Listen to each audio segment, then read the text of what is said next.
Buenos días tengan todos. Bienvenidos una vez más a este programa Hablemos de Radio, programa patrocinado por la Asociación de Radioaficionados de Venezuela y el Grupo X Caracas, un programa destinado a la enseñanza y aprendizaje de todo lo que es este maravilloso mundo de la radioafición. Hoy vamos a tener un colega invitado, colega Alejandro, el EU8 Yankee Delta, que nos va a dar una charla sobre la isla de San Andrés, una expedición que estuvo allá. Antes de pasar a la charla de colega Alejandro, vamos a dar unas palabras, pequeñas palabras, y un minuto de silencio que la va a dar Eduardo, que es el presidente seccional de esta asociación, por la muerte de nuestro gran amigo Antonio Gatti, que era un asiduo a este programa, era, hizo varios programas, un muy buen conocedor de todos los que eran las antenas, fabricante de antenas aquí en Venezuela, y tuvo muchas participaciones aquí en nuestro programa y es una persona muy querida y recordada por nosotros. Entonces, Eduardo, adelante.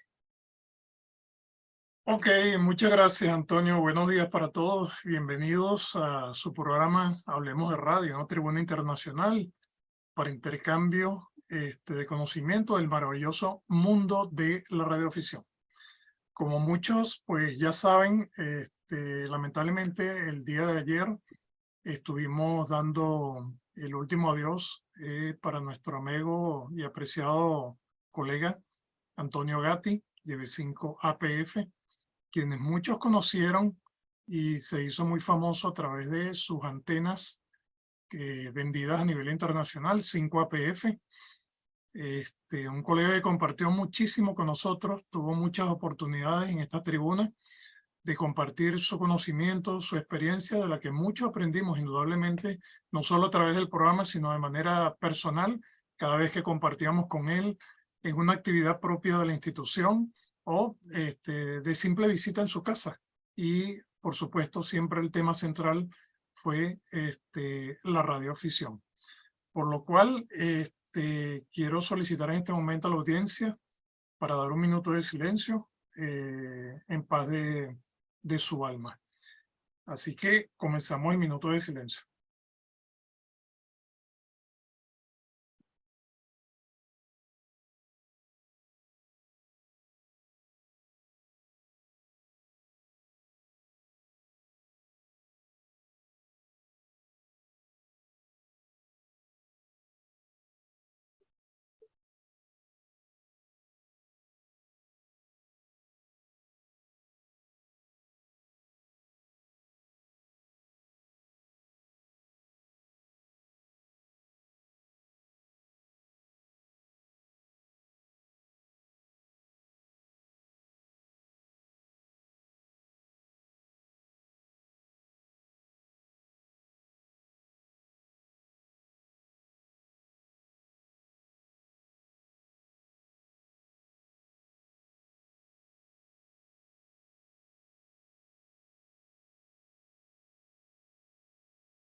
Ok, he concluido el minuto de silencio y bueno, que Dios lo tenga en su gloria, siempre lo recordaremos y tendremos siempre su experiencia que siempre tuvo bien compartir con nosotros. Para continuar, por cierto, quienes no me conocen aún, mi nombre es Eduardo Barbosa, Yankee Víctor 5 MHX, presidente de la Asociación de Radioaficionados Venezuela, la seccional Santiago León de Caracas. Quiero aprovechar también esta tribuna y este espacio para comunicarles, aunque muchos de ustedes ya lo tienen en conocimiento, pero no lo hemos hecho público a través de este canal. El domingo pasado, a través de una pequeña asamblea, realizamos ya la publicación oficial de nuestra página web institucional. Nos consiguen, que era de costumbre siempre decirlo, perdón, nos consiguen en nuestras redes sociales como YB5RB, tanto en Facebook, Twitter, Instagram y nuestro canal estrella YouTube, donde se suben cada uno de estos programas que siempre llevamos a través de este espacio llamado Hablemos de Radio. Pero ahora también nos consiguen como www.yb5arb.org. Los invitamos a todos ustedes para que se acerquen y por supuesto recibimos todas las críticas constructivas que hayan lugar. Un trabajo muy arduo que nos tomó muchísimo tiempo y aún puede contener algunos errores porque somos humanos y nos equivocamos, y cualquier sugerencia pues siempre será bien recibida. Ya se las voy a colocar a través del chat para que la tengan allí a mano, y de esta manera pues entonces vamos a dar continuidad al programa. Muchísimas gracias por su tiempo y su atención. Adelante, Antonio. Ok, agradece Eduardo. Entonces, bueno, ya cumplido con esta parte. Vamos a comenzar ahí con el tema que nos tiene Alejandro hoy, que es sobre la isla de San Andrés, 5 kilo 0 Yankee Delta. Andrés, Alejandro, los micrófonos son tuyos. Adelante. Perfecto. Bueno, muchas gracias. Voy a intentar compartir aquí. A ver. ¿Se llega a ver ahí? Sí, sí, sí, perfecto.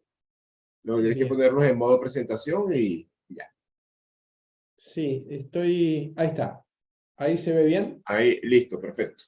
Perfecto. Bueno, primero quiero agradecer a la Asociación de Radioaficionados de Venezuela por esta invitación, en particular a Ramón, con la cual hemos estado en contacto en muchas oportunidades y me ha invitado. En muchas ocasiones tuve que decir que no por cuestiones de agenda mía, de trabajo, pero bueno, siempre la intención fue estar aquí. Y bueno, se dio en esta oportunidad, hay otras charlas en agenda y bueno, espero que sea de vuestro agrado. Por supuesto, les hago cerca mis condolencias por la pérdida de este colega y amigo. Y bueno, damos comienzo a la charla. Se trata de una expedición que hicimos 4 radioaficionados argentinos a la isla de San Andrés de Colombia entre el 15 y el 26 de septiembre del año pasado. Esta entidad tiene estos 3 prefijos, HK0, con la cual se conoce más, también 5 kilo 0 y 5J0.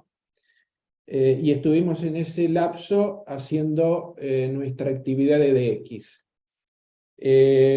Acá más o menos un resumen de los temas que voy a tratar. Aspectos generales de la expedición: operadores, la isla, equipos y antenas, el viaje, la meteorología, la logística, la isla y su gente, el QTH, la propagación, los resultados, operación, resultados y conclusiones.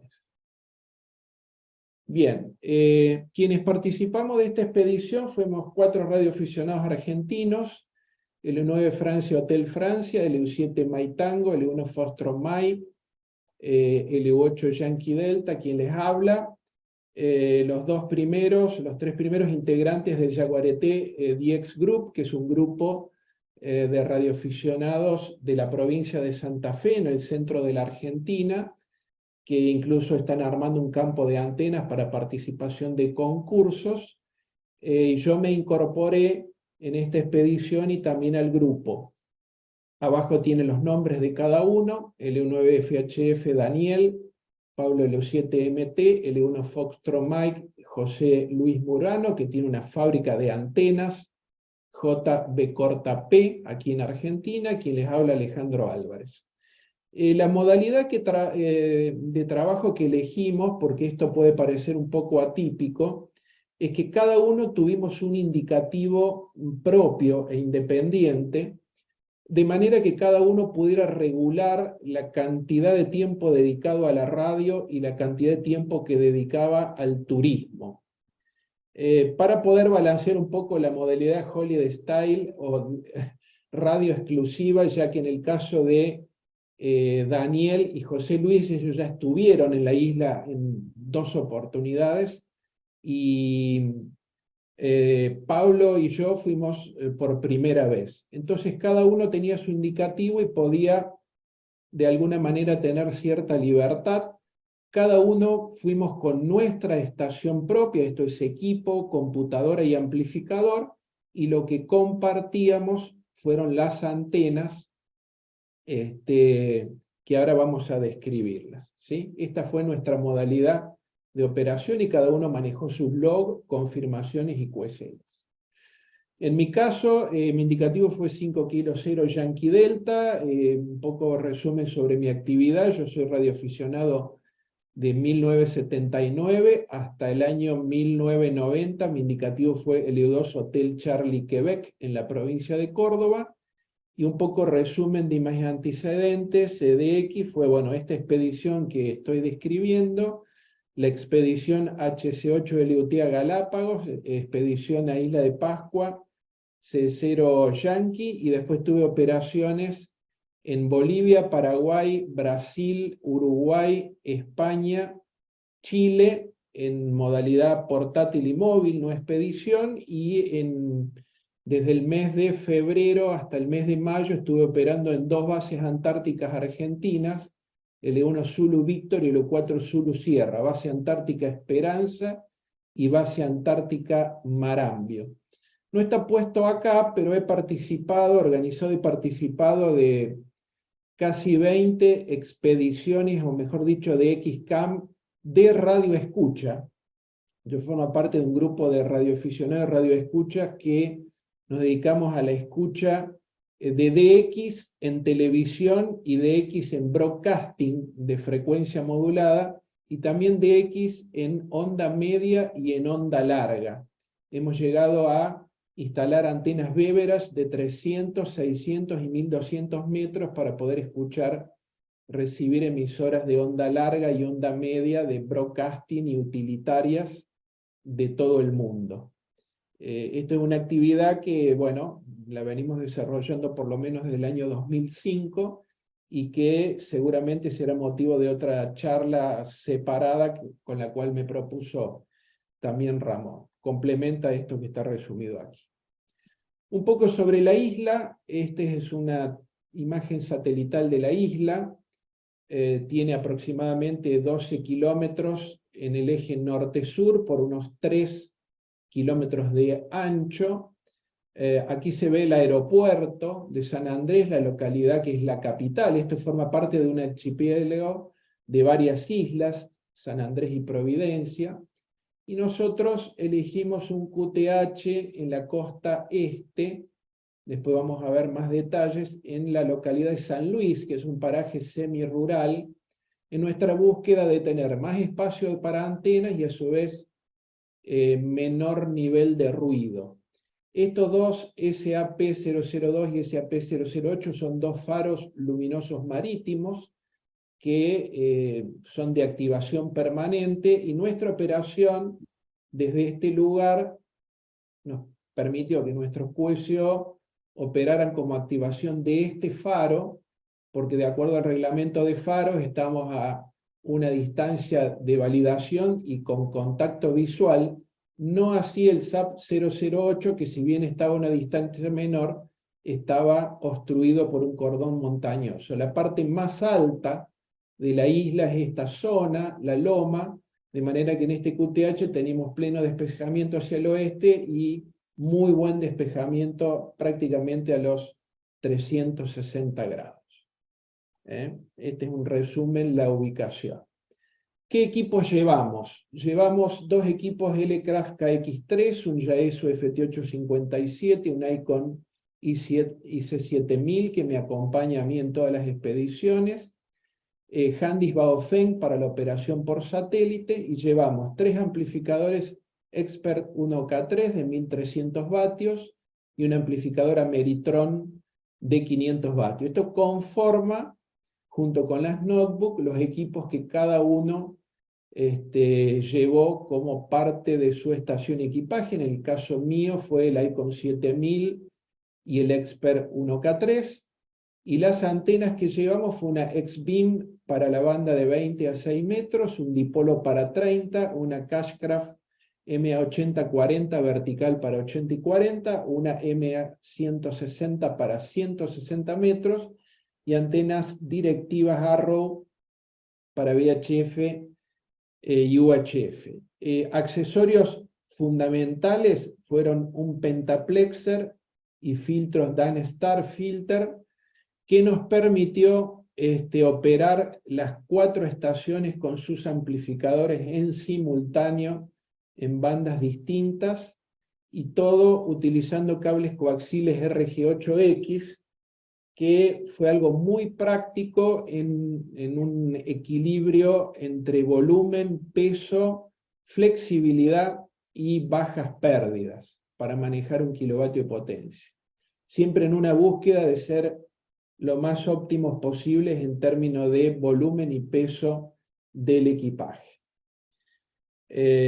Todo realmente superó nuestras expectativas en cuanto al funcionamiento. Tuvimos muy pequeñas incompatibilidades de alguna banda que no podía operar con otra, pero fundamentalmente por unas cuestiones de puesta a tierra, porque estábamos en un departamento en planta alta, entonces no teníamos buena puesta a tierra, pero en general estos filtros fueron extremadamente útiles para poder operar en simultáneo prácticamente sin inconvenientes. Aspectos vinculados al viaje. Nuestro país, Argentina, es muy grande. Daniel y José Luis viven en Santa Fe, Pablo en Mendoza, a más de 1000 kilómetros, yo en Neuquén, en el norte de la Patagonia. Cada uno fue por sus propios medios, algunos aéreos, yo en vehículo propio, hasta el aeropuerto internacional de Ezeiza, donde ahí partimos a la madrugada, vía aerolíneas Copa, con escala en Panamá. Nosotros elegimos la fecha en función de abaratar costos y buscar épocas de baja actividad turística, a los efectos de facilitar conseguir tarifa, disponibilidad, butacas, alojamiento. Y acá tenemos, bueno, la vista, este es Daniel, Pablo y quien les habla por aquí. Acá partiendo en la madrugada desde Buenos Aires. La idea era, por supuesto, ir todos juntos, volver todos juntos. Y bueno, eso fue un trabajo de poder conciliar las fechas, porque, bueno, muchos vuelos requerían quedarse un día en Panamá, a veces 8, 10, 12 horas de espera, y bueno, logramos encontrar fechas y horarios que nos permitieran estar menos de 2 horas en cada escala, tanto de ida como de vuelta, y eso fue realmente un resultado interesante. La meteorología, bueno, la búsqueda de estas fechas de temporada alta nos llevó a ir en el mes de septiembre, donde es una temporada de lluvias y huracanes. Ustedes que están en la zona del Caribe saben muy bien cómo es la meteorología allá. Sufrimos alto nivel de QRN por estáticos, mucha lluvia, prácticamente llovió todos los días, y teníamos tormentas tropicales en todo el Caribe que después de nuestro regreso desencadenó el huracán Julia, o sea, una tormenta tropical convertida en huracán que impactó directamente con bastantes destrozos, ya que nos salvamos de alguna manera, pudimos salir 1 o 2 días antes, creo que se cerró el aeropuerto. San Andrés venía impactada por huracanes en su historia bastante fuertes, y bueno, en internet está lleno de fotos de los desastres originados. O sea que en términos radioeléctricos, bueno, tuvimos ese problema de los estáticos y las dificultades vinculadas a la instalación de las antenas y desarmarlas bajo lluvias bastante tropicales, que bueno, ustedes por ahí están más acostumbrados, nosotros que vivimos al sur del sur no es tan así, ¿no? La logística, bueno, yo algo comenté. Nosotros compramos pasajes aéreos que con el máximo permiso de equipaje, esto es una maleta, una valija de 35 kilos en bodega, una mochila, una valija pequeña en cabina de hasta 10 kilos y una mochila personal. Una cosa que es muy interesante del amplificador Expert, además de trabajar en todas las bandas y tener un montón de prestaciones, es que está específicamente diseñado para viaje, y su tamaño, o sea, sus dimensiones y su peso es exactamente el máximo que permiten las líneas aéreas para llevar en cabina, no en bodega. Estamos hablando de un amplificador bastante costoso, que uno generalmente no quiere despacharlo en bodega y llevarlo con uno mismo. Por supuesto, uno puede llevar más equipaje pagando bultos extras en el orden de los 100, 120 dólares por bulto. Nosotros tratamos de minimizar eso y prácticamente los 4 pudimos llevar todos los bultos dentro del valor del ticket, excepto este bulto que es todos los caños de las antenas. Pero acá pueden ver, por ejemplo, esta valija mía, que tiene más o menos el tamaño de esta, acá está el Expert, y en esta mochila, que como no la pesan, y uno lo lleva en la espalda, ahí estaba el 7000, el Icon 7000, la fuente switching, la notebook y un sintonizador LDG 200. Por supuesto con la espalda un poco dolorida, pero pudo entrar todo en cabina. Después, bueno, el resto de las valijas más grandes con todo lo que es coaxiles, herramientas, accesorios y la ropa, ¿no? Esa fue nuestra estrategia para poder llevar todo con la menor cantidad de costo extra, que de por sí es bastante caro, ya sea por exceso de equipaje en peso o en volumen, ¿sí?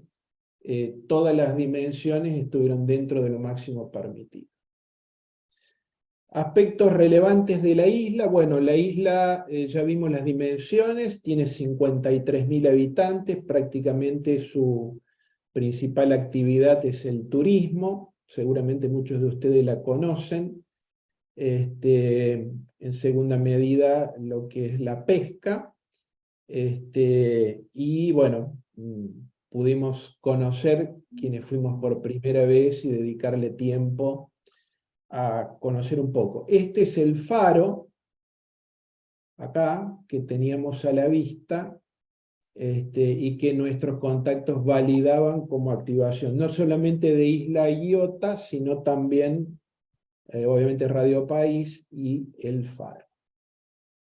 Bueno, acá tenemos el QTH. Nosotros fuimos a un lugar de alojamiento que se llama Red Crab, que tiene un predio relativamente grande. Este edificio tiene 4 apartamentos, 2 en planta baja, 2 en planta alta, con un parque al frente. Este es el acceso, esto es frente al mar, o sea, cruzando este portón se cruza una ruta costera y está el mar, la costa este. Lo elegimos precisamente porque es una zona bastante rural, con bastante espacio. Acá estamos armando la X-Beam, y superó nuestras expectativas en cuanto al espacio y niveles de ruido.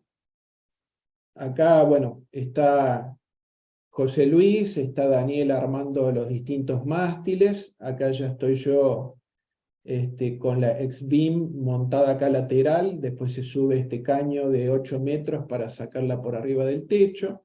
Acá atrás de esta vegetación hay una piscina que disfrutamos, por supuesto. Y teníamos todo lo necesario para cocinarnos, prepararnos nuestro alimento, dormir. Solamente teníamos que ir a un supermercado a comprar alimentos y poder aprovechar el tiempo. Esta es la antena de 160 metros que se instaló atrás del edificio, en un predio, con 8 radiales de 1/4 de onda, que dio muy buenos resultados. Acá tenemos una foto donde ya se ven las antenas montadas, menos de las 160 metros. Acá está la vertical de 80 y 40 con radiales, 8 radiales elevados. La X-Beam en su mástil. Acá está el dipolo de 30 metros y no se ve en esta foto, atrás del edificio, la vertical de 160 metros con 8 radiales de 1/4 de onda. La verdad que las antenas se comportaron muy, muy bien. Nosotros queríamos darle prioridad a activar y operar bandas que habitualmente en muchas expediciones expediciones de relativamente bajo presupuesto, no se les presta tanto atención porque no rinde tanto en cantidad de QSO, esto es 160, 80, por ahí 6 metros. Nosotros tratamos de ser diversos en la cantidad de bandas, aunque eso comprometiera por ahí la cantidad total de contactos. La única banda que no operamos fue la de 60 metros, una banda que yo operé mucho desde Galápagos y en todas mis salidas por Latinoamérica, porque en Colombia no está la banda autorizada para el servicio de aficionados, lo cual lamentamos mucho, porque es una banda extraordinaria. Bueno, acá tenemos otra vez la isla. Ya les expliqué un poco cómo era la situación y por qué elegimos el lugar. No vamos a repetir. La propagación, bueno, lo que podemos resumir en pocas palabras, las bandas prácticamente estaban abiertas prácticamente la totalidad del día en diferentes direcciones, desde muy temprano las bandas altas, tanto por camino largo, por camino corto. O sea, nunca encontramos, salvo por supuesto 80 y 160 metros durante el día, bandas cerradas, siempre teníamos condiciones. Por supuesto, tuvimos que soportar altos niveles de estáticos en las bandas bajas, que, bueno, nos dificultaba la operación en fonía, pero en modos digitales se comportó bien. Ustedes saben que FT8 anda muy bien aún con altos niveles de estático, y tuvimos muy buenos resultados en 80 y 160 metros con Europa, Sudamérica y Norteamérica. Nos costó bastante Japón, toda la parte del Pacífico. Anduvo mucho mejor sobre el Pacífico Galápagos, por supuesto. Y en 6 metros tuvimos varias aperturas por propagación transecuatorial con Sudamérica, así que podemos trabajar una cantidad bastante importante de estaciones de Sudamérica.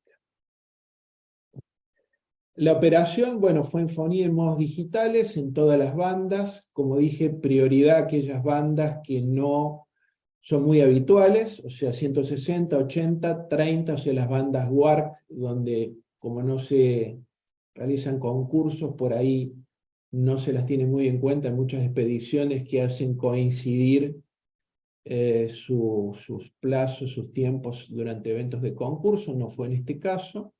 Y tuvimos grandes pile-up y operamos, por supuesto, en split, en FT8, en FH, y bueno, mi modalidad operativa, cada uno podía elegir la que quisiera con su indicativo, era operar en split y por números, lo cual, bueno, mucha gente no la respetaba y había que ser bastante estricto en ese tema, ¿no? Como dije, prioridad banda sobre cantidad de QSO, y mezclamos un poco de turismo, donde cada uno pudo dosificar el tiempo de descanso, el tiempo de radio, el tiempo de turismo con la absoluta libertad. Por eso cada uno tenía su propio indicativo. Aspectos relevantes de la expedición vinculados a los resultados: logramos 16.994 QSO, todas las estadísticas están en CLABLOG, y datos adicionales sobre cada uno de los indicativos de esta expedición y de los operadores están en QRZ. Acá tenemos una foto del grupo, la foto de familia, que solemos llamar, perro incluido, con las antenas a la vista. Acá tenemos la X-Beam, como quedó instalada, la podíamos rotar perfectamente. Nosotros ocupamos de los 4 departamentos de acá, ahí tenemos las 4 estaciones. Vamos a ver la foto, acá está el mástil montado, esto lo podíamos rotar.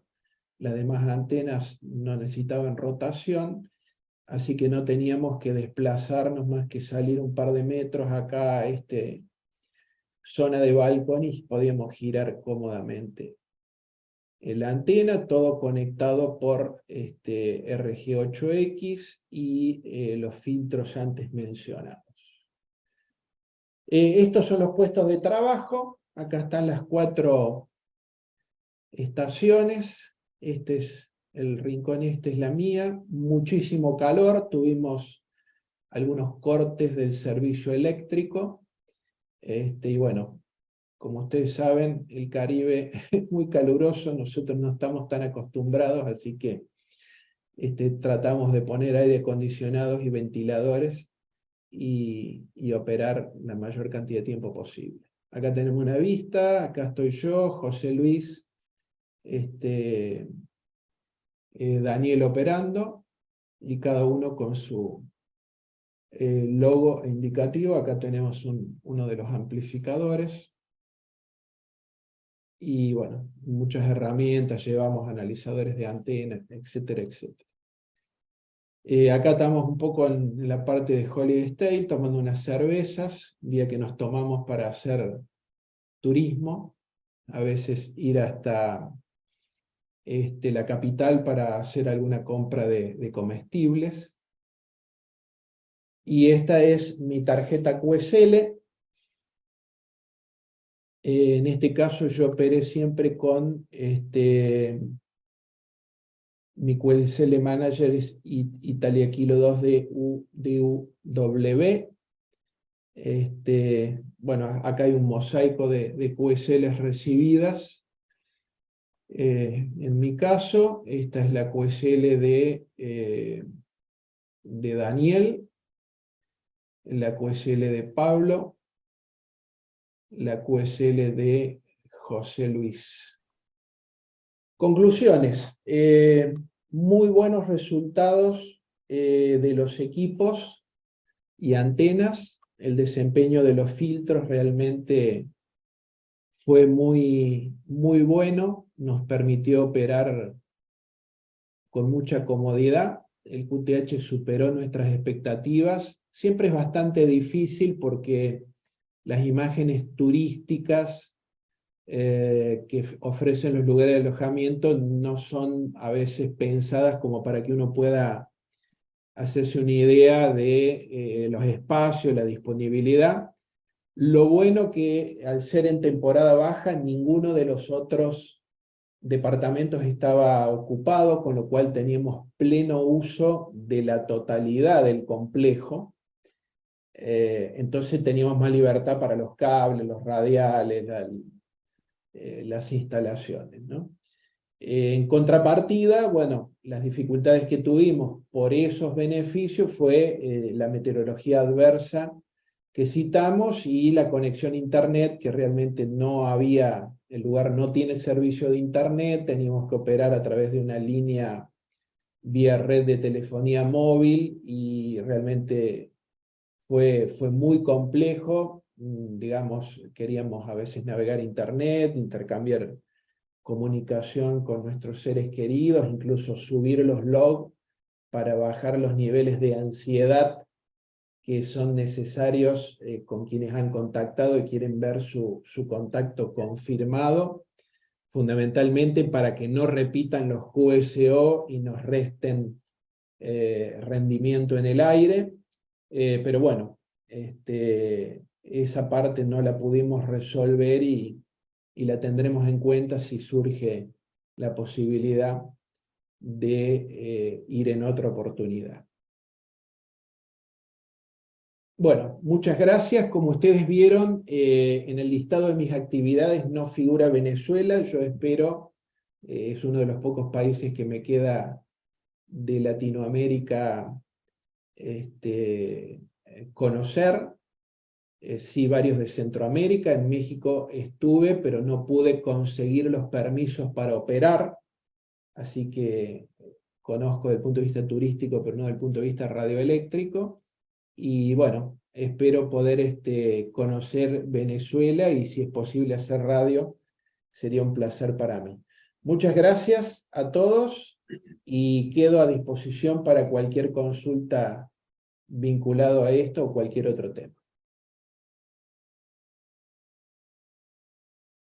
Ok, agradecido Alejandro, excelente presentación, muy bonita, muy excelente, ahí te logramos copiar, y pues yo recuerdo contigo, y excelente, muy buena. Te quería hacer una pregunta, de todas maneras, Fuera está, levanten la mano el que quiera participar, hacer alguna pregunta. Podemos darle entrada. Yo quiero hacer una pregunta a Alejandro. En cuestión de permisología, Alejandro, ¿qué tan complicado es conseguir un indicativo? Veo que son indicativos individuales, no portables, sino indicativos individuales. ¿Qué tan complicado es en Colombia conseguir ese tipo de indicativos? ¿Tuvieron algunas trabas, algunos problemas para conseguir esos indicativos?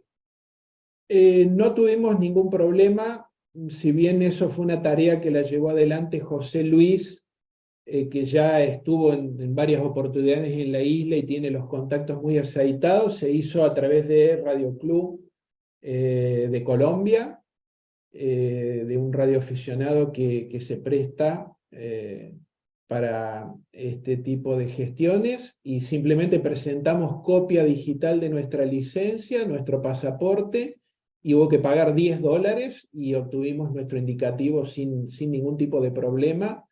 Incluso para el traslado del equipamiento, el ingreso del equipamiento en la isla, nos observaron el equipamiento, presentamos la documentación que nos otorgó el organismo regulador de Colombia, y no tuvimos ningún problema, solamente pagamos $10. Excelente, o sea, es bastante sencillo obtener un permiso, muy sencillo. Eso es bueno, pues ayuda mucho a las personas que quieran transmitir desde allá, y porque a veces, por lo menos, hay países como el nuestro que es muy complicado sacar un indicativo para ese tipo de expediciones. Nosotros, digamos, en nuestro caso, a ver, les resumo un poquito la experiencia de este caso, y también de Ecuador con Galápagos y de Chile con Isla de Pascua. Siempre ayuda mucho tener algún radioaficionado o asociación local que oficie de intermediario, porque es bastante difícil tomar contacto con el organismo regulador desde el extranjero, ¿sí? En el caso de Chile, ustedes vieron que nosotros operamos sin un indicativo otorgado. En el caso de Chile, exigen que del grupo participe un radioaficionado chileno y que los organizadores se hagan cargo de los costos de ese radioaficionado. Es una condición que, bueno, nosotros no pudimos incluir dentro de nuestro presupuesto. Además, había que conseguir un radioaficionado chileno que estuviera dispuesto a ir. No lo conseguimos, por lo cual conseguimos los permisos operando CE0 Yankee / el indicativo de cada uno, que, bueno, no es lo ideal, pero era posible. En el caso de Galápagos, si bien también se trata de que participe un radioaficionado del país, no fue necesario, y la única condición, al no participar del grupo un radioaficionado de Ecuador, es que el indicativo siempre termina en la letra T. Fíjense que yo puse ahí HC8LUT, esa letra T es la que incluye el organismo regulador de Ecuador para expediciones generadas por radioaficionados extranjeros donde no participe ningún radioaficionado ecuatoriano, ¿sí? Si participa un radioaficionado ecuatoriano, bueno, uno puede pedir el indicativo que quiera sin la letra T. Esas son las experiencias que puedo comentarles en otros países de la región. No, excelente, Alejandro. Excelente. Sí, cada país tiene sus legislaciones y sus maneras de otorgar los permisos, uno más fácil, otro más complicado. No entiendo el por qué algunos se ponen complicados cuando esto es un hobby y es global. Pero bueno, quien quiera hacer alguna pregunta, algún comentario, los micrófonos. Isma, adelante. Bienvenido otra vez. Muy buenos días, amigos y colegas. Tengo una pregunta para Alejandro. Alejandro, allí en la isla de San Andrés, para tener energía, la ciudad o la capital cuenta con algún, o ahí donde estuvieron ustedes, cuenta con algún generador diésel para poder tener energía día y noche. En ese lugar hay energía de red, hay energía eléctrica de red, 110 voltios, hay que tenerlo presente, no 220, 110, y hay energía de red. Obviamente hemos tenido algunos cortes, pero en general han sido muy breves y no hubo falta tener un generador ni llevarlo. Pero la ciudad cuenta con algún generador diésel para generar esta energía o la energía de Sí, red que tiene les llegó a generadores ustedes. diésel para toda la isla. Sí, Un hay generador generadores diésel. diésel en la capital y de ahí se distribuye por redes de media y alta tensión a toda la isla. Sí. Este generador diésel no tiene horario, o es decir, que lo puedan apagar las 22 horas y lo prendan muy temprano, trabaja día y noche. Sí, trabaja día y noche. La isla tiene energía eléctrica las 24 horas. Ok. Y el acceso a Internet, ¿no les llegaba mucho bien la Internet o hay irregularidades? Digamos, al estar nosotros en una localidad secundaria que es San Luis y a su vez nosotros estábamos en la periferia de la localidad, o sea, en las afueras de San Luis, no hay servicio de internet, o mejor dicho, el lugar donde nosotros nos alojamos no tenía un servicio, o sea, el servicio que brinda el alojamiento no incluye internet, y nosotros teníamos que resolverlo por nuestra cuenta. Típicamente ellos recomiendan un módem 3G donde uno tiene que comprar una línea, pero la celda de telefonía móvil más cercana estaba muy lejos y obstruida. Es una zona, la isla es bastante montañosa e irregular y es muy selvática, o sea, tiene vegetación muy alta, ustedes han visto palmeras, entonces la señal nos llegaba de manera muy débil e irregular y se cortaba permanentemente, no teníamos velocidad.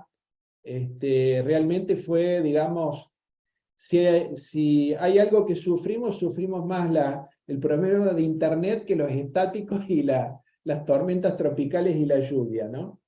Porque teníamos, bueno, necesidad de mantener cierta información de que estamos bien con nuestros familiares y tratar de subir los logs de manera de bajar los niveles de ansiedad de los que ya habían contactado. Y fue muy complicado, fue muy complicado. No es tan sencillo comprar una línea de internet, o sea, nuestras líneas de Argentina costaban fortunas por roaming, compramos líneas de Movistar en la isla, que fue también difícil obtenerlas, pero igual teníamos permanentes cortes y mucha lentitud. Ok. Te escuché el comentario que viniste aquí a México, a la República Mexicana, y no pudiste transmitir. Desafortunadamente, desde el 2015 en adelante ya somos concesionarios. Antes éramos permisionarios y la nueva Ley Federal de Radio y Televisión sí no ha permitido que ningún extranjero transmitan desde México ni de las islas. Es lo malo, pues, que no ha habido esa reciprocidad que lo hay con otros países. Ahorita nosotros como radioaficionados estamos haciendo los trámites ante el organismo regulador para que se pueda modificar esa ley y esperemos que pronto haya, porque ya trabajamos en lo que respecta al reglamento y al parecer el organismo regulador ya nos va a dar apoyo para que así también puedan venir extranjeros a transmitir desde México y de las islas. Algunos vienen, pero pues transmiten, pero no deben, pero sí pueden, pues, pero no deben. Es Claro. todo mi comentario, Alejandro, y adelante con las preguntas que haya más. Gracias. No sé por qué no me extraña nada de eso, Ismael. Pero bueno, y no tenía opción de Starlink, Alejandro, allá en la isla. No tenía, digamos, la isla no vimos ninguna instalación de Starlink y nosotros no teníamos un equipo, digamos. Ok. Ahí Ramón tiene la mano levantada. Ramón, adelante. Bueno.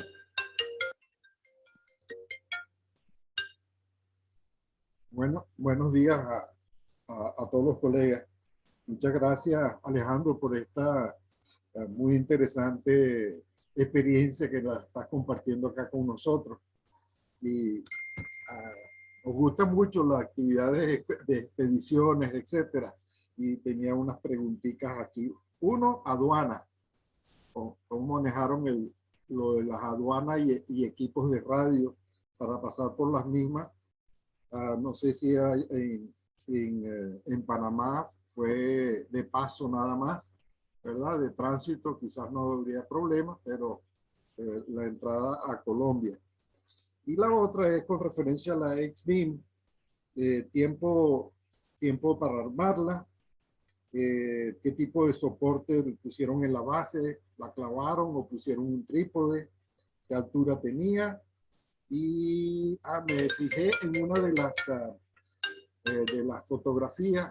Me imagino no llevaron rotor, pero me pareció ver unas cuerdas desde el balcón y estaban conectadas a los brazos, y probablemente así era que ustedes la manejaban desde el balcón. Tú nos dirás. Muchas gracias. Bien, perfecto. El tema de la aduana tiene dos facetas, la aduana argentina y la aduana del país destino, ¿no? En el caso de la aduana argentina, nosotros tenemos que declarar lo que sacamos cuando partimos. Eso se llena de una serie de formularios por internet, donde ahí declaramos todos los equipos con su número de serie, amplificador, equipo, notebook, todos los equipos. Eso se presenta en el aeropuerto de Ezeiza, y después cuando volvemos presentamos el formulario demostrando que lo que traemos coincide con lo que sacamos y no hay ningún problema. En el caso de la isla de San Andrés, que obviamente cuando uno va como radioaficionado lleva bastante atención, porque cuando pasan los equipos por rayo X aparecen cables, aparecen equipos, antenas, amplificadores, llama la atención, pero presentamos el papel, digamos, la licencia que nos otorgó el gobierno de Colombia y no tuvimos ningún tipo de inconveniente. En el caso de Panamá es en tránsito, o sea que no hay ningún problema, digamos, o sea, en ese sentido no tuvimos ningún problema. La otra pregunta que me habías hecho del rotor. En realidad el rotor, sí, se ve ahí una soga plástica que está agarrada a uno de los brazos. O sea, el caño nosotros lo fijamos de manera que puede girar el caño soporte. El caño soporte es un caño de 2 pulgadas. Recuerden que José Luis tiene una fábrica de antenas, JB corta P. Entonces él tiene todas las herramientas, en este caso, para hacer las reducciones de diámetro de manera de poder generar un mástil con tramos de caño de 8 pulgadas que se enchufan entre sí sin reducir el diámetro. Arranca en 2 pulgadas, termina en 2 pulgadas a 8 metros de altura. Porque le hace una reducción con una prensa de manera que quedan enchufados entre sí. Ese caño es el que se ve en la imagen soportando la antena, tiene 8 metros de longitud, en tramos de 2 metros, un poquito menos, o sea, con las medidas compatibles con lo que se puede llevar en un avión sin pagar por exceso de tamaño, porque a uno le pueden cobrar por exceso de peso, por exceso de tamaño o por ambas cosas, ¿no es cierto? Entonces teníamos que regular eso, y el sistema de rotación era girar el caño, pero a la vez había una soga que había que atarla para que el viento no girara la antena, porque estábamos rodeados permanentemente de lluvia y tormentas tropicales, así que había bastante viento. Entonces, si no atábamos la antena, el viento la llevaba como una veleta para cualquier lado. No sé si había quedado alguna otra pregunta, Ramón. Sí, ¿cómo la fijaron en la base? Apoyada en el piso. Apoyada. Okay. Apoyada en el piso. Y amurada lateralmente a la baranda del edificio, ¿no? Del balcón. Ok. Gracias. Agradecido, Ramón. Yo tengo una pregunta, otra más. Sobre los pentaplexers que estuvieron ahí. Yo siempre le he tenido mis dudas y y más que dudas, miedos de tener un kilovatio en la misma antena y bueno, sabemos, le tenemos miedo a que se nos dañe un equipo. ¿Qué tal el comportamiento? ¿Tuvieron alguna interferencia entre equipos cuando lo estaban utilizando? ¿Tenían ruido? ¿Se interferían entre estaciones utilizando el Pentaplexer? El Pentaplexer permite, nosotros usábamos la antena X-Beam, que tiene varias bandas, lo usábamos conectado con el Pentaplexer y ahí poníamos las 4 estaciones, ¿sí? A su vez, cada uno de los equipos tenía un filtro pasabanda de 200 vatios, los Dunstar, para la recepción, ¿sí? Y con eso podíamos operar. En algún caso muy particular, creo que era la banda de 15 metros, podía tener conflicto con la de 20, pero simplemente había que bajar un poco la potencia, en vez de poner los 1000, 1300 vatios, bajabas a 500, 400 vatios, en algún caso particular, en alguna frecuencia, y se solucionaba el problema. Y eso era porque no teníamos puestas a tierra, o sea, los equipos no teníamos manera de hacer puesta a tierra, porque hacer una puesta a tierra con un cable, primero que las instalaciones eléctricas allá son bastante deficientes y no tienen el tercer cable a tierra, cable de seguridad, ¿sí? Entonces la instalación eléctrica es un edificio bastante antiguo, ese edificio es de la década del 60, 70 más o menos, donde estábamos alojados, con sucesivas refacciones, y la instalación eléctrica no tenía su propio cable de tierra. Y la verdad que poner un cable desde la planta alta a una jabalina en el suelo, con un cable de 8 o 10 metros de longitud, a la RF no representaba ninguna puesta a tierra segura, entonces podía haber un poquito de conflicto, pero no, la verdad que los filtros anduvieron muy bien, muy bien.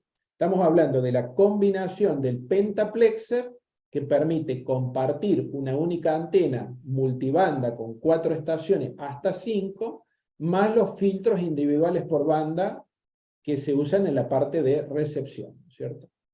Claro. O sea, perdón, los filtros en monobanda los poníamos entre el amplificador y el transceptor, ¿sí? Esa era la clave. Teníamos transceptor, filtro monobanda, amplificador y ahí el Pentaplexer. Esa era la lógica, digamos, ¿no? La secuencia. Entonces, la recepción, el receptor de los equipos, estaba doblemente protegido por el Pentaplexer y por el filtro monobanda. Sí, es que es casi obligatorio el uso de los filtros para usarlos con ese sistema de Pentaplexer, Diplexer. Eso ya es muy común el uso de ese tipo de filtros en estaciones, porque bueno, puedes compartir una sola antena multibanda con varias estaciones y es mucho menos equipo, mucho menos antenas que tienes que llevar a una expedición. Pues si no, imagínate, tendrías que llevar una antena por banda vertical o cualquier tipo de antena por banda. Es más peso y más equipaje. Agradecido, Alejandro. ¿Alguna otra pregunta? Agrego un comentario más de la experiencia en Galápagos. En Galápagos no tuvimos los filtros.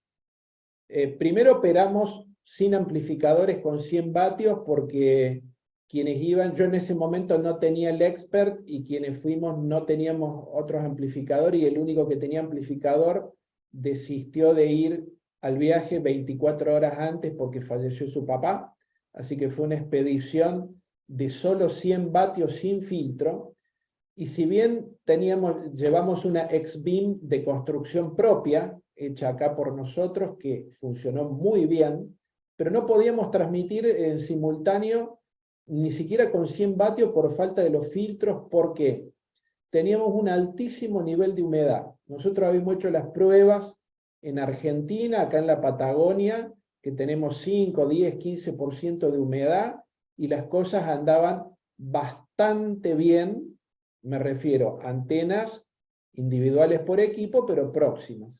En Galápagos estábamos en la parte más alta de la isla, a casi 600 metros sobre el nivel del mar, donde ahí se establecen nubes que quedan como atrapadas en el contorno montañoso, y estábamos con neblinas que no veíamos las antenas a 30 metros de distancia, y esa humedad nos arruinó la capacidad de operar en simultáneo. O sea, hoy día cualquier expedición, aunque sea con 100 vatios, necesita filtros. Sí, sí. Isma, adelante. Alex, en Galápagos no probaron, a pesar de que estaban trabajando con 100 watts, separar mal, bueno, llevaban la X-Beam, llevaban otras antenas para poder separarlas, pues por lo menos mínimo algunos 100 o 150 metros para no interferir. Digamos, intentamos separarla lo máximo que nos permitían los cables coaxiles, llegamos a separar 50, 60 metros, pero era terrible cómo la humedad nos arruinaba todo. Y era notable porque los pocos días en los cuales se despejaban las nubes, o sea, teníamos visibilidad y no teníamos neblina, el problema prácticamente se reducía en un 80 o un 90%. Y no habíamos llevado coaxiles para separar 150, 200 metros, porque además estábamos en una loma, digamos, nosotros estuvimos donde operó siempre la estación, creo que era HC8M, que era una estación de contes que habían armado norteamericanos con un edificio especialmente hecho para radio, y estuvimos operando ahí, que tiene nuevos dueños, o sea, el predio se vendió y el lugar lo alquilan turísticamente. Y está en una loma, o sea que si yo hubiera tenido coaxiles para alejarme 200 metros, es tanto el declive, digamos, que hay, que nos tapaba orográficamente en determinada dirección. O sea que teníamos ese inconveniente, digamos, el lugar es fantástico. Desde el punto de vista radioeléctrico es el lugar más alto de la isla, de todas las islas de Galápagos. Pero la época que nosotros fuimos, que había esa neblina, nos comprometió muchísimo. Igual, con 100 vatios, llegamos a los 12.000 contactos.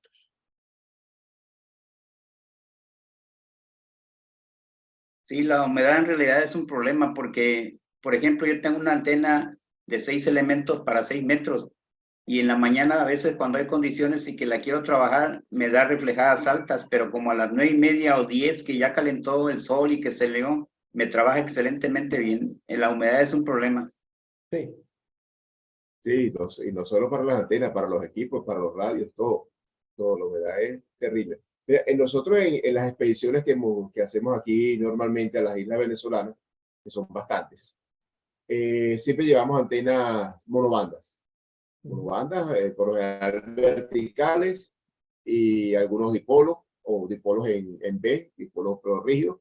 Y sí, pero siempre usamos los filtros pasabandas, pues son de mucha ayuda para evitarnos interferencias entre bandas. Por ejemplo, entre 15 y 40 metros es muy común que haya interferencia. Entonces siempre esos filtros nos han ayudado muchísimo. Desde que los adquirimos, ha mejorado mucho la recepción, porque las interferencias son muy pocas, pues ya no, las antenas tampoco las podemos separar mucho por los cables coaxiales pesan, son mucho peso, y a la hora de una expedición es complicado. Aunque todas estas islas que vamos nosotros, por lo general tenemos el apoyo de la Armada de Venezuela, que ellos nos facilitan una embarcación, y bueno, prácticamente no hay limitación de peso. Pero ya cuando vas a viajar en avión, ya llevar 100, 200 metros de cable o más, porque son varias antenas, es complicado, y creo que los costos se elevan, bueno, una barbaridad, porque tienen que pagar peso. Yo lo que he podido ver, digamos, todo lo que decía Antonio es absolutamente cierto. Cuando uno va en avión, las restricciones son mayores, que obviamente se resuelven con dinero, pero no siempre uno tiene el dinero para poder afrontarlo. Siempre nosotros somos expediciones de bajo presupuesto. No recibimos donaciones ni las pedimos, con lo cual, digamos, hacemos lo que nos permite nuestro tiempo y dedicación. El problema es que el conflicto de interferencia, sea antenas monobandas, sea compartir una misma antena entre varios equipos, es muy difícil simularlo previamente. O sea, uno puede probar en un lugar todo y más o menos anda bien, y después la realidad del lugar donde va, porque cambia el clima, porque el tipo de suelo es distinto, porque no se pueden disponer las antenas como uno quiere. Cambia totalmente el escenario, y a veces cosas insignificantes pueden deteriorar severamente esta cuestión. Entonces, los filtros son la única garantía si uno quiere operar varias estaciones en simultáneo. Si uno va con un solo equipo o opera de una banda por mes, no hay problema. Y el tema es que los filtros también son bastante costosos, ¿no? Es una inversión importante que hay que hacer. Pero bueno, cuando es un multi, no queda otra. No, claro. ¿Qué marca, el Pentaplex, qué marca era? Pentaplexer es ruso, creo que es. El ruso, ok. De Low Band System, creo que se llaman ellos. Creo que sí, sí, sí. Low Band System, sí. Sí, es un Eso aparato bastante grande, porque incluso tiene ventiladores. O sea, el Pentaplex tiene ventiladores, porque indudablemente hay una disipación. Claro. Sí, pues me imagino que tenían el de alta potencia para Claro, manejar los teníamos el de 2000 alta vatios. potencia para soportar, creo que es hasta 5 kilowatts el que teníamos nosotros, y prácticamente, si bien no es muy pesado, prácticamente tiene el tamaño de uno de los amplificadores Expert.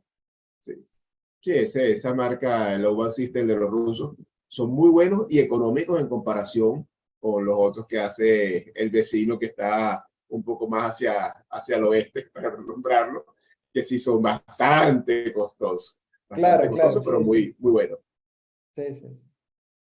Bueno, seguimos. ¿Que hay algún otro comentario? ¿Alguna pregunta? Los micrófonos están abiertos. El Pentaplexer, disculpa, más o menos cuánto es el peso. No, el peso no creo que llegue que pase de 5 kilos. No te podría dar, digamos, tendría que después buscar bien la marca y el modelo, y están las especificaciones, pero era relativamente liviano. Lo que sí, bastante voluminoso. Hay que alimentarlo con 12 volt porque tiene unas turbinas de refrigeración que en realidad, digamos, en nuestro caso, digamos, no lo necesitamos tanto porque no vimos sobrecalentamiento que lo justificara, pero viene con turbinas. Gracias. Sí, pues ya al trabajar con alta potencia necesita disipar toda esa energía que le está llegando, y necesita disiparlo para enfriarlo. Alejandro, a la hora de los QSO, ¿cuál zona del mundo fue la más complicada? ¿Cuál zona dio más QSO? Me imagino que el norte de Estados Unidos por la cercanía, pero a nivel de dificultad de confiar alguna zona del mundo, ¿cuál fue esa zona? A diferencia de lo que nos ocurrió en Galápagos, la zona más complicada fue toda la parte de Oriente, Japón, ¿no es cierto? Esa zona tuvimos mucho menos contacto. La zona más favorecida, por supuesto, fue Norteamérica y Europa. Latinoamérica también, por la cercanía y por ser una expedición, llamémosle argentina, despertó bastante expectativa. Pero con Europa teníamos pile-up impresionantes. De todas maneras, a igual de que nos pasaba en Galápagos, y probablemente les pase a ustedes ahí mismo en Venezuela, nos entraban estaciones de todos lados. O sea, nosotros podíamos apuntar la X-Beam para un lado, pero nos entraban estaciones de los 360 grados en un determinado momento en una banda. Por supuesto, de acuerdo al horario, había zonas del mundo más favorecidas que otras, pero bueno, nosotros acá en Sudamérica, y digamos, cuanto más al sur vamos, yo vivo en la Patagonia, digamos, paralelo casi 40, y la experiencia mía en la Antártida más todavía, están muy marcados las zonas que entran y los horarios, ¿no es cierto? Por ejemplo, en la Antártida empieza a entrar Europa a las 10, 11 de la mañana, hasta el mediodía, después ya empieza a entrar Sudamérica y Estados Unidos, después entra el Pacífico y así, pero allá nos entraban estaciones de todos lados. Con lo cual la orientación de la antena era bastante relativa, digamos, ¿no? Primero que la X-Beam tampoco tiene una relación frente-espalda tan grande, ¿no? Es una antena para expediciones, para portátil, no tiene gran ganancia, gran relación frente-espalda.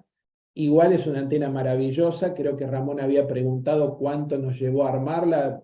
Yo creo que nos llevó 1 hora 15 armarla. Teniendo en cuenta que el dueño de la antena ya tiene experiencia y la ha armado un montón de veces. Éramos 3 personas armándola y no, se arma bastante rápido, fundamentalmente, y en esto quienes ya habían ido y utilizado esas antenas lo habían preparado, que las encomiendas, los envoltorios, todos los accesorios están perfectamente identificados, dónde están, en bolsita, que no falte una tuerca, que no falte una etiqueta, que no falte una abrazadera, todo muy bien embolsado, identificado, y a su vez un montón de tuercas y tornillos de repuesto, porque se pueden caer, se caen en el pasto. Entonces esa organización, si ustedes veían una foto, había una mesa, armamos una mesa, dispusimos las herramientas. Entonces toda esa preparación, que es el resultado de otras expediciones realizadas por Daniel y José Luis con la misma antena, incluso al mismo lugar, facilitó bastante las cosas, ¿sí? Ellos habían tenido otras experiencias donde habían trabajado 80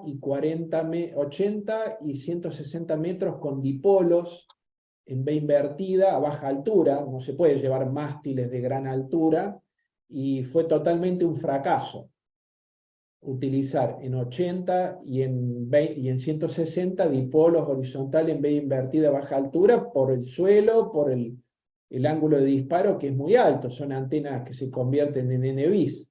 Entonces, esta fue por primera vez que se llevaron las 2 antenas verticales y realmente anduvieron extraordinariamente bien. Tuvimos pile-ups en 160 metros en fonía y en digitales. Y no tuvimos más por los estáticos. O sea, había muchas estaciones que nos escuchaban, pero nosotros no podíamos escucharlas por el altísimo nivel de estático. O sea, veíamos frente a la costa, o sea, en dirección al este, los rayos y los truenos. Bueno, ustedes saben mejor que nosotros sobre tormentas tropicales, y teníamos 20, 30 dB sobre 9 de estático. ¿A qué distancia estaban ustedes de la playa? 20 metros, 50 metros del agua. O sea, era cruzar la calle.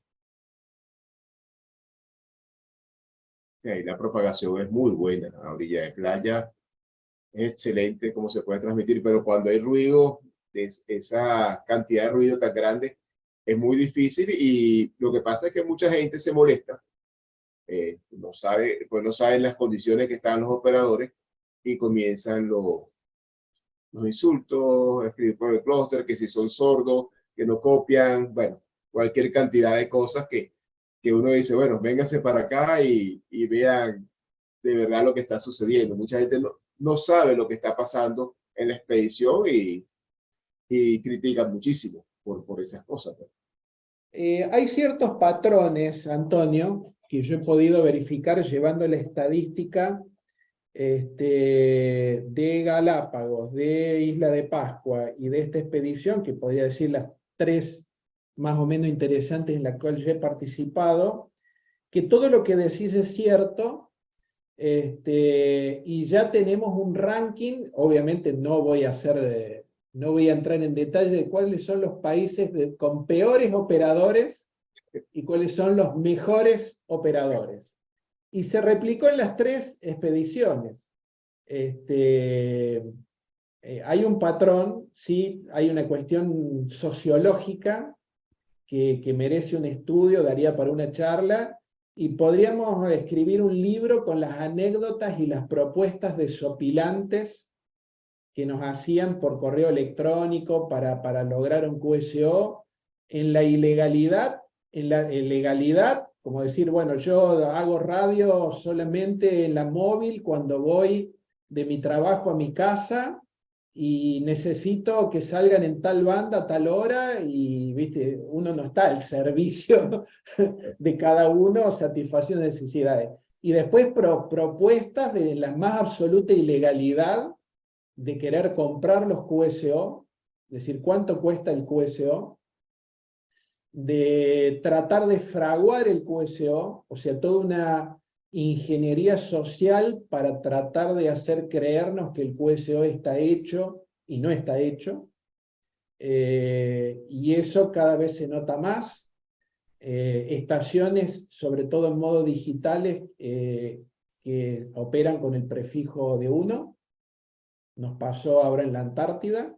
Bueno, les pasó a la gente que fue acá a esta expedición de la isla, A Bouvet, a Bouvet. y le pasó también a Crozet, también le pasó. Claro, que aparecen estaciones utilizando el indicativo de ellos. Eso daría para escribir un libro, y digamos, si tenemos que registrar algún malestar o algún disgusto de las expediciones, son ese tipo de comportamientos, que cada vez parece que es peor.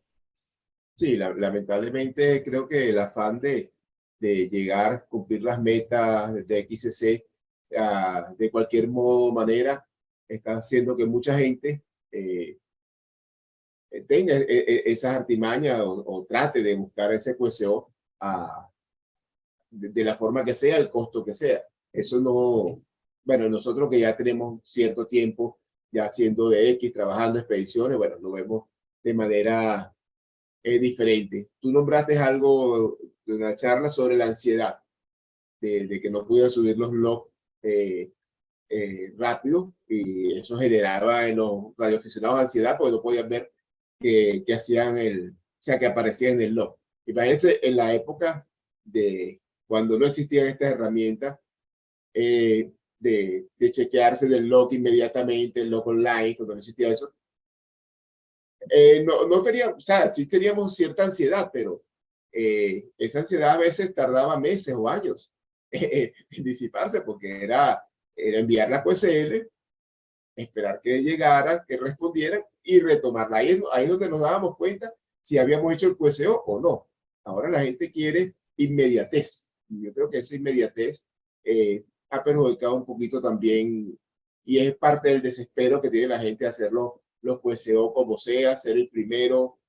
Es un cambio en la sociedad que lamentablemente no son positivos. Digamos, la ansiedad de los radioaficionados es parte de una réplica de la ansiedad de la sociedad en el uso de la tecnología, donde todo el mundo está mirando si en el WhatsApp le leyeron el mensaje, si están las 2 rayitas, si se pasaron a celeste, si el mail lo contestaron, si lo vieron, si está online o no online. Y digamos, dentro de la radioafición se replica eso mismo en los aspectos específicos de nuestra actividad. Comparto totalmente lo que decís vos, Antonio. Lo que pasa es que, digamos, el problema de esa ansiedad es que muchas veces lleva a que por las dudas los radioaficionados repitan varias veces el mismo contacto en la misma banda. Entonces, digamos, para lograr un QSO, hacen 3, 4, 5 veces el contacto, lo replican en la misma banda, por ahí diferentes días. Y eso hace que ocupen mucho más tiempo de los operadores, ¿no es cierto? Entonces, la tendencia de las expediciones es tratar de subir los logs para que la gente vea que ya tiene el contacto y no siga insistiendo, ¿no es cierto? Bueno, nosotros fallamos, podríamos decir, en resolver ese tema. Realmente pensábamos que había internet en el lugar y no lo había. Y tampoco lo pudimos resolver. En realidad lo pudimos resolver 3 días antes de terminar la expedición. Y la verdad que si uno tiene presupuesto, debería llevar, como hacen las grandes expediciones, a menos que uno vaya, no sé, a un all inclusive, digamos, en México o en algún otro lugar, en un hotel, pero bueno, eso tiene otras consecuencias. Uno debería poder resolver la conectividad con un sistema satelital como Starlink propio y no depender de ningún servicio local, porque hasta que uno no llega al lugar, no puede saber, digamos, realmente con lo que cuenta. Y la realidad es que uno tiene que irse, se produce un conflicto, porque lo mismo nos pasaba en Isla de Pascua y en Galápagos. Uno busca mucho espacio para las antenas y bajo ruido. Eso obliga a alejarse de las localidades más grandes. Eso muchas veces compromete la calidad del servicio eléctrico, o sea, puede haber cortes de energía, variaciones de tensión, y la disminución o la carencia del servicio de Internet. Entonces, bueno, eso es todo un tema que hay que verlo, pero bueno, todo se arregla con dinero, por supuesto, hay que tenerlo. Claro, estas expediciones low cost tienen todos esos inconvenientes.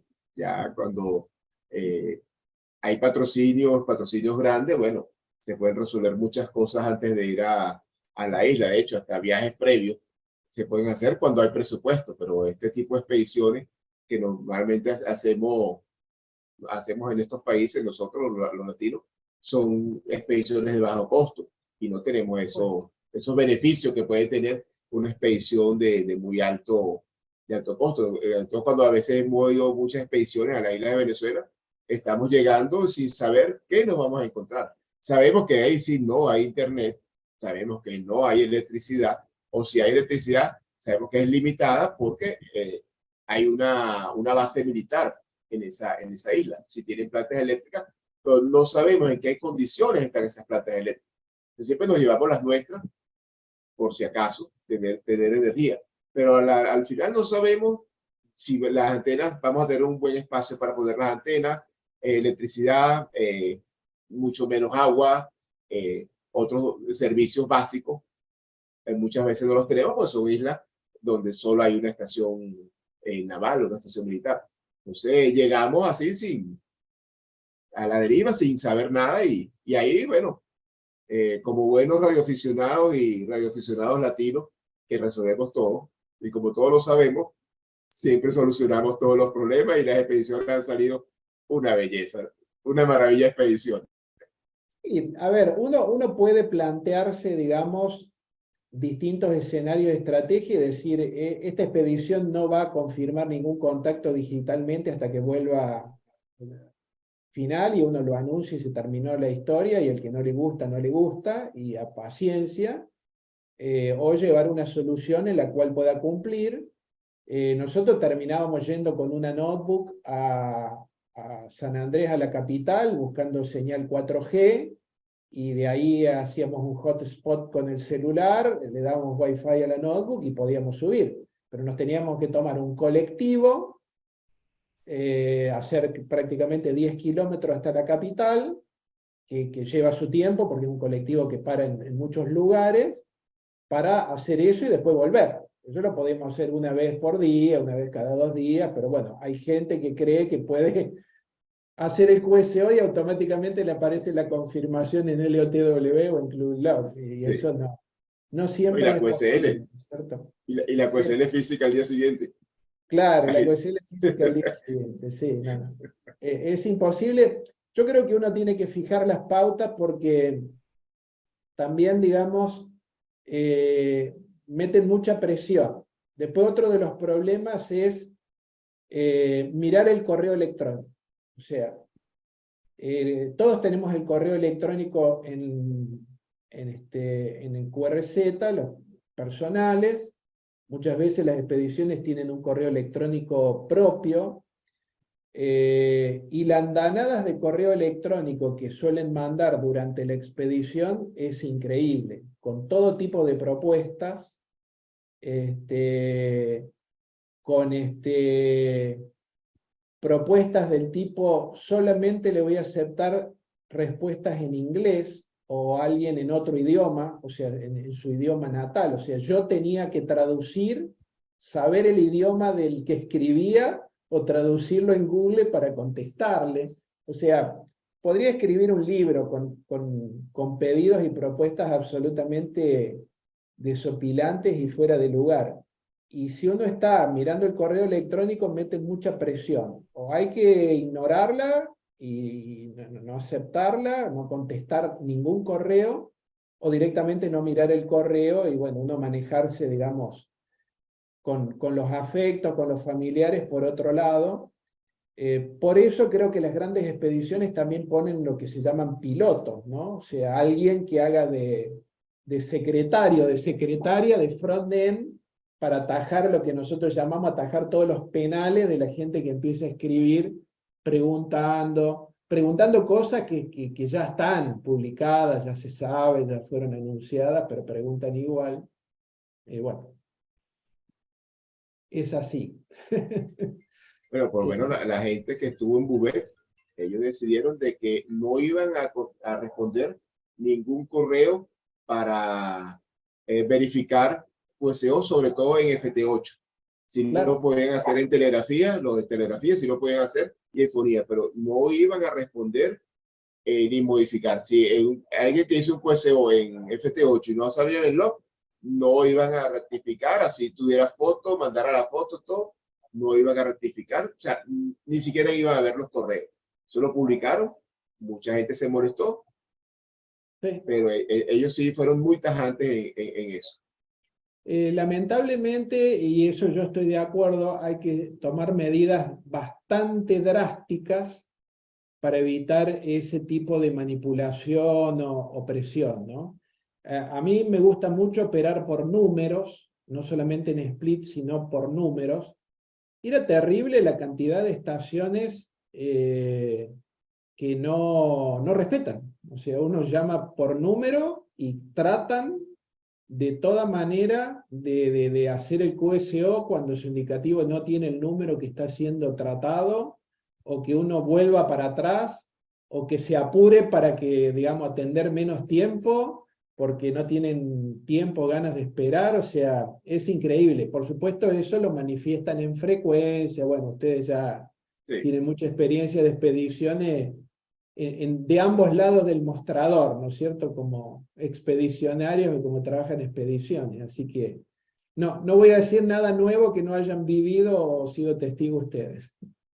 No, exactamente. Por eso uno entiende a las expediciones, a los expedicionarios, cuando está en una expedición, uno los entiende y uno sabe, o sea, que puede haber muchos problemas. Siempre me recuerdo un colega, a Rainer, del E2GG, del 5 Cunión, un colega alemán, bueno, vive aquí hace muchos años, excelente operador de telegrafía.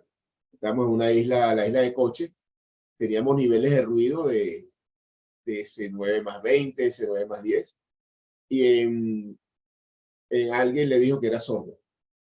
Claro. Sí, que no escuchaba. Mira, ese señor se puso que explotaba.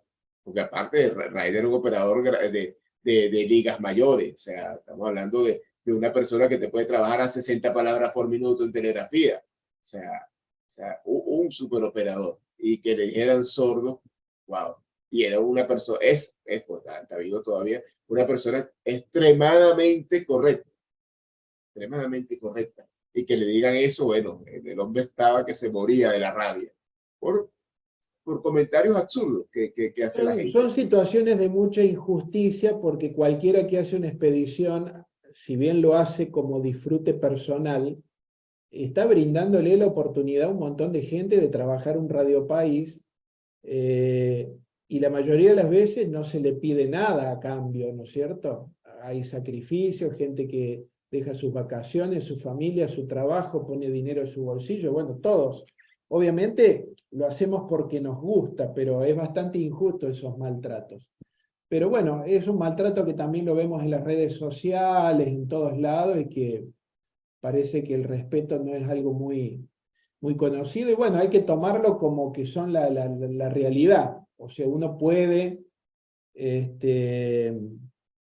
a tomar ciertos recaudos, como la gente de Bouvet de no contestar o rectificar, y hay que aprender a encontrar la manera de soportar ese tipo de presiones y que uno no lo vea como una agresión personal, ¿no? Si uno lo toma como algo personal, se sufre, digamos.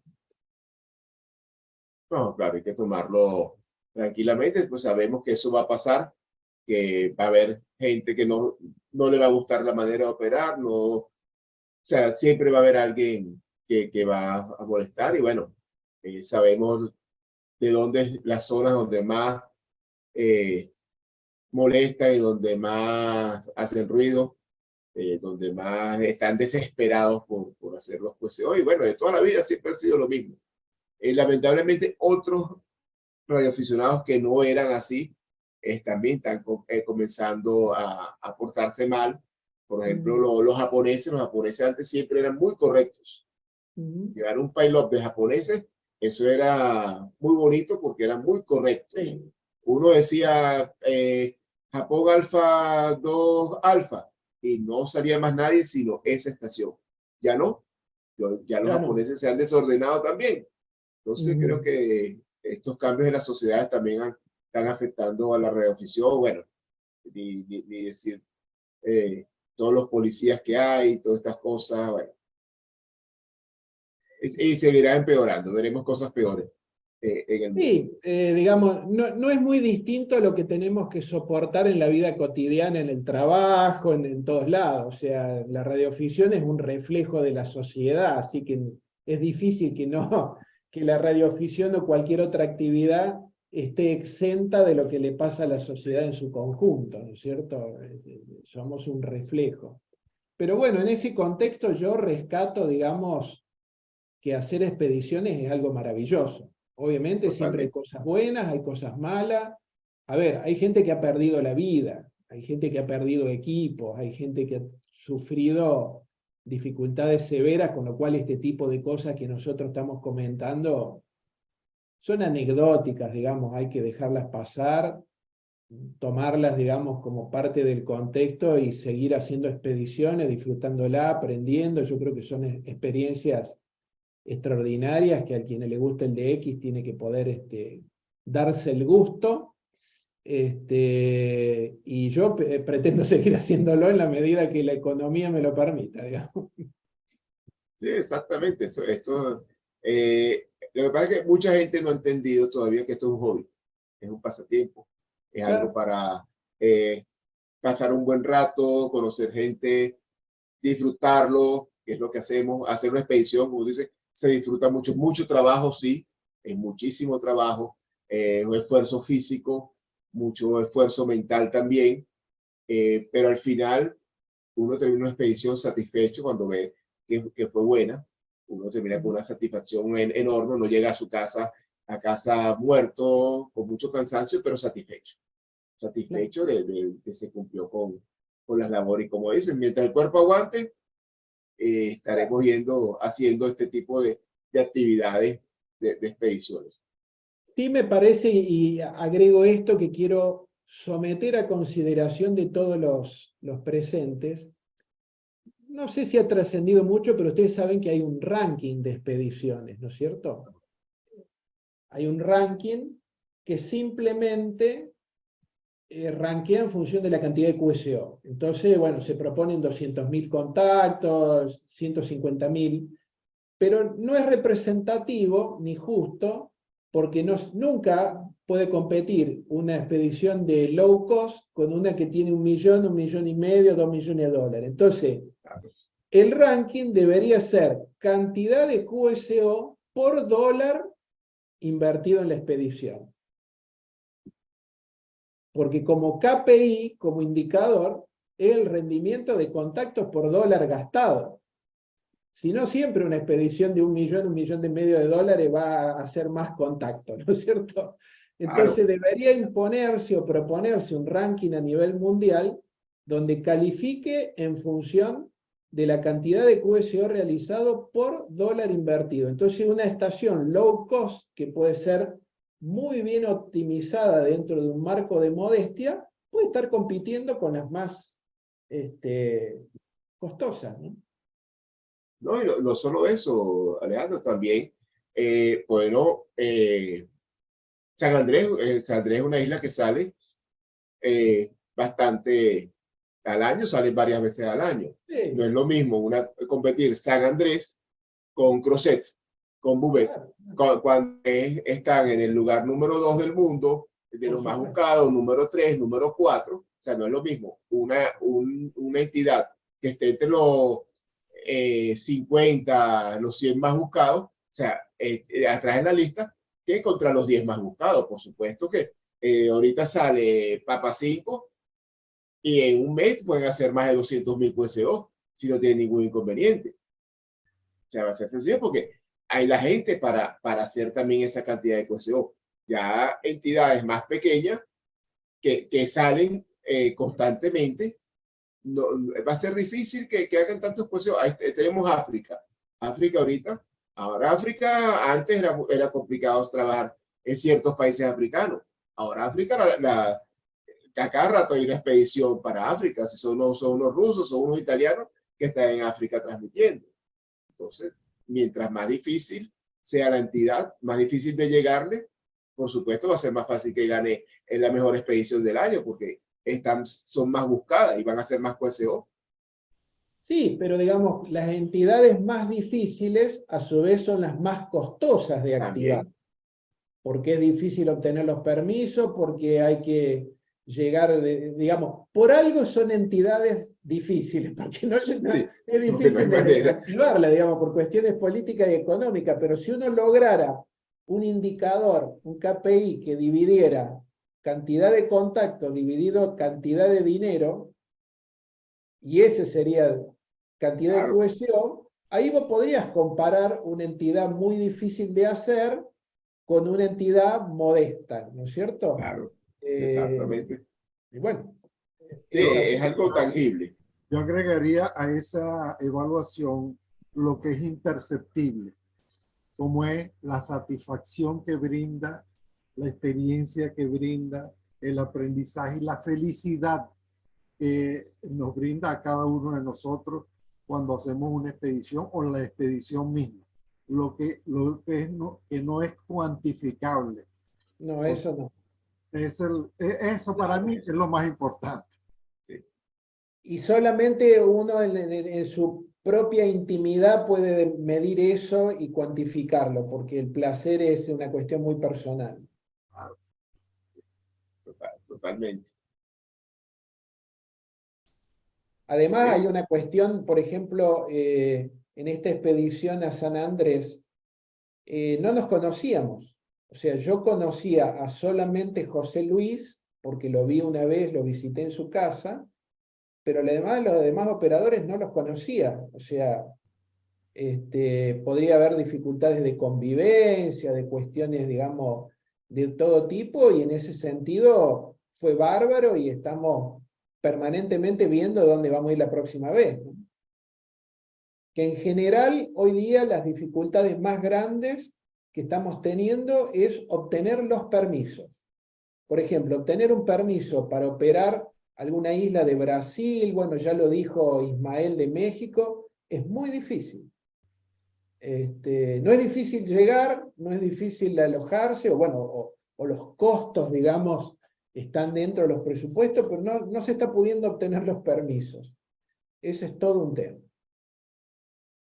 Sí, es complicado. Aquí también tenemos problemas, muchos inconvenientes para transmitir desde Isla de Aves, aunque el permiso no es tan difícil, pero bueno, es difícil explicarlo. Es difícil explicarlo, pero por ejemplo, Isla de Aves ya es una entidad que no puede ir un extranjero.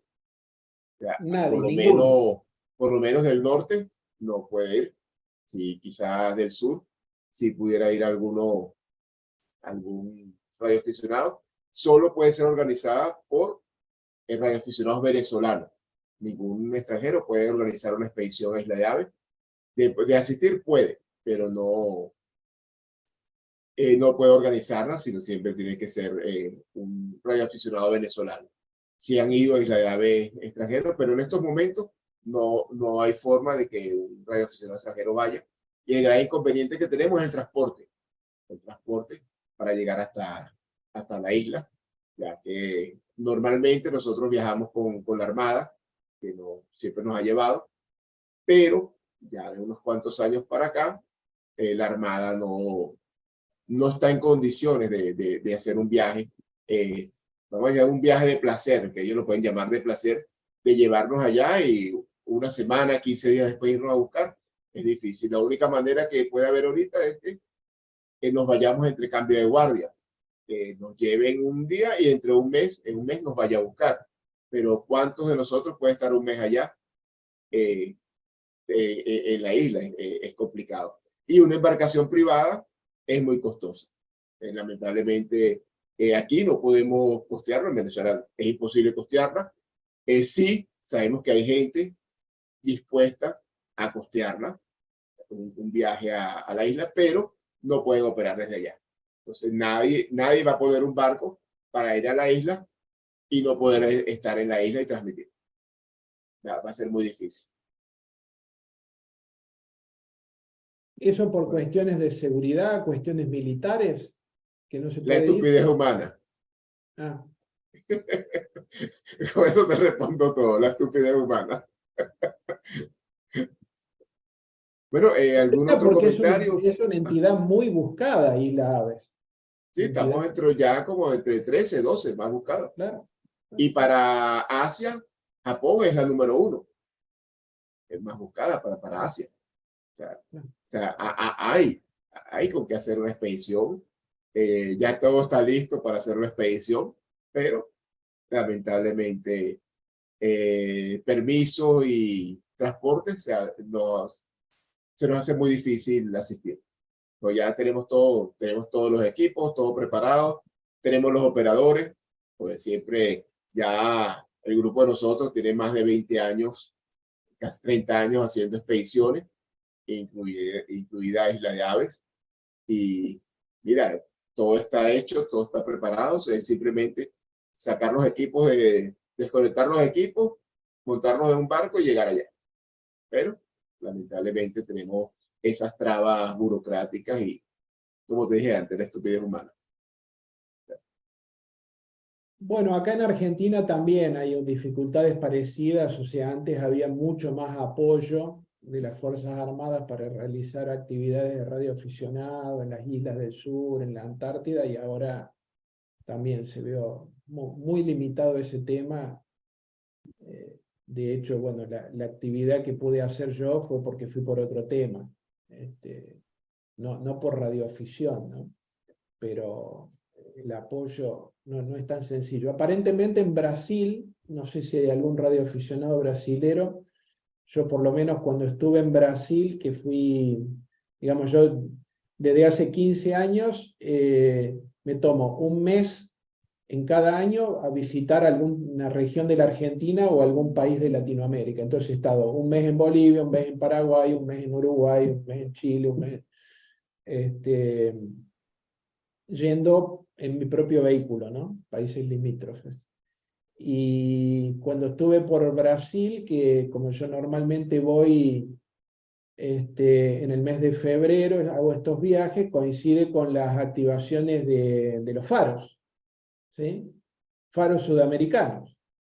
Y me encontré con gente que estaba activando faros ahí en la zona de Florianópolis, que tenían todo el apoyo de las Fuerzas Armadas, o sea, le prestaban grupo electrógenos, carpa, mástiles telescópicos, todo lo que necesitaban se lo prestaba las Fuerzas Armadas de Brasil, incluso a grupos que no eran necesariamente un radioclub constituido con una institución, con todos los papeles, sino grupos informales que se juntaban 4 o 5, hacían un logo, grupo de expedicionario tal, y tenían el apoyo de las Fuerzas Armadas, y si tenían que ir a una isla, los llevaban en embarcación, cosa que para nosotros acá en Argentina es altamente envidiable, ¿no?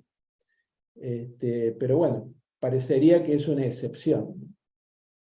Sí, aquí normalmente se conecta un colega de Brasil, Enrique, Papa Yankee 2, Charlie Papa. Hoy no se conectó, pero normalmente él está aquí en el programa. Mira, vamos a pasar a Open Bar y seguimos conversando de este tema o de cualquier tema de radioaficionado. Sí, por para supuesto. cerrar la grabación. Entonces, bueno, agradecidos a todos ustedes por hacerse presente el día de hoy. Hoy tuvimos una excelente charla, excelente tertulia con el colega Alejandro, Lima Unión 8 Yankee Delta, de allá de Argentina, sobre la isla de San Andrés. Muy excelente presentación. Muy agradecido, Alejandro. Sé que tenemos otras charlas pendientes por acá, bien interesantes. Sobre todo me encantaría ver esta de las bandas muy bajas, que es un segmento poco experimentado. Excelente. O sea, aquí agradecido, Alejandro. Estamos todos los sábados aquí en este programa a la misma hora, las 14 horas UTC, con la misma identificación para Zoom, la misma clave, siempre con un programa diferente. Ya son más de 2 años, más de 100 programas con un tema diferente, algo que se nos ha hecho complicado. Cada día se nos complica un poquito más porque ya son más de 100 temas diferentes que hemos tocado. Así que bueno, este programa fue grabado, posteriormente va a ser subido a YouTube en 2 o 3 días. Está en YouTube el programa, donde lo podrán ver. Igual todos los programas que se han hecho de esto están en YouTube. Recuerden, nos pueden ver también por las redes sociales como Lleve5RB. Ahora tenemos nuestra página web, página oficial, lleve5rb.org, donde van a ver información sobre radioafición, sobre nuestra asociación y muchos otros temas más, sobre todo en la parte legal, que están los reglamentos, las providencias, y hay bastante información en la página. Así que agradecidos a todos. Nos vemos el próximo sábado. Vamos a pasar al Open Bar y seguimos conversando. Nos vemos el próximo sábado. Que tengan un feliz fin de semana. Recuerden que mañana vamos a estar en el Fortín Ramón, ¿cómo que se llama? El Vigía. Vamos a estar en el Fortín El Vigía, transmitiendo desde allá el día de mañana. Para los que están en Caracas, hoy tenemos reunión en nuestra sede en Cumbre de Columo. Ahí están todos invitados para asistir. Así que bueno, sin más, nos vemos el próximo sábado a la misma hora en el mismo canal. Feliz fin de semana y buen provecho también.